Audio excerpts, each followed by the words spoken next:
The Ghost of Major Sydenham by Joseph Glanville.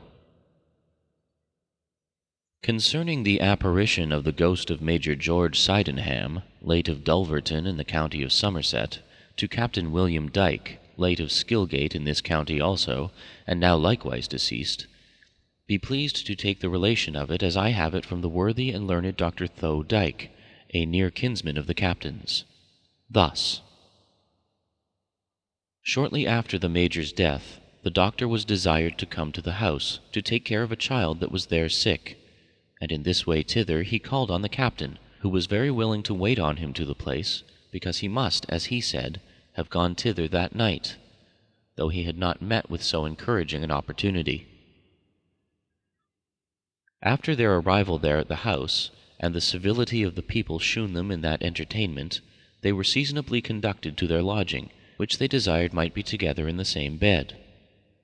Whereafter they had lain a while, the captain knocked, and bids the servant bring him 2 of the largest and biggest candles lighted that he could get. Whereupon the doctor inquires what he meant by this. The captain answers, "You know, cousin, what disputes my Major and I have had touching the being of a god and the immortality of the soul, in which points we could never yet be resolved, though we so much sought for and desired it, and therefore it was at length fully agreed between us that he of us that died first should the 3rd night after his funeral, between the hours of 12 and 1, come to the little house that is here in the garden, and there give a full account to the survivor touching these matters, who should be sure to be present there at the set time, and so receive a full satisfaction. And this," says the captain, "is the very night, and I am come on purpose to fulfill my promise." The doctor dissuaded him, minding him of the danger of following those strange counsels, for which we could have no warrant, and that the devil might by some cunning device make such an advantage of this rash attempt, as might work his utter ruin. The captain replies that he had solemnly engaged, and that nothing should discourage him, and adds that if the doctor would wake a while with him, he would thank him. If not, he might compose himself to his rest, but for his own part he was resolved to watch, that he might be sure to be present at the hour appointed. To that purpose he sets his watch by him, and as soon as he perceived by it that it was half an hour past 11, he rises, and, taking a candle in each hand, goes out by a back door, of which he had before gotten the key, and walks to the garden-house, where he continued 2 hours and a half, and at his return declared that he had neither saw nor heard anything more than what was usual. "But I know," said he, "that my Major would surely have come had he been able." About 6 weeks after, the captain rides to Eton, to place his son a scholar there, when the doctor went thither with him. They lodged there at an inn, the sign was the Christopher, and tarried 2 or 3 nights, not lying together now as before at Dulverton, but in 2 several chambers. The morning before they went thence, the captain stayed in his chamber longer than he was wont to do before he called upon the doctor. At length he comes into the doctor's chamber, but in a visage and form much differing from himself, with his hair and eyes staring, and his whole body shaking and trembling. Whereupon the doctor, wondering, presently demanded, "What is the matter, cousin captain?" The captain replies, "I have seen my Major."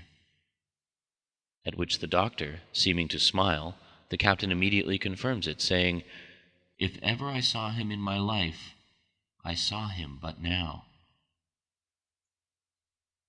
And then he related to the doctor what had passed, thus: "The morning after it was light, someone comes to my bedside, and suddenly drawing back the curtains calls, 'Cap! Cap!' which was the term of familiarity that the Major used to call the captain by. To whom I replied, 'What, my Major?' To which he returns, 'I could not come at the time appointed, but I am now come to tell you that there is a God, and a very just and terrible one. And if you do not turn over a new leaf, the very expressions as is by the doctor punctually remembered, you will find it so. The captain proceeded. On the table by there lay a sword, which the major had formerly given me. Now after the apparition had walked a turn or two about the chamber, he took up the sword, drew it out, and finding it not so clean and bright as it ought, Cap,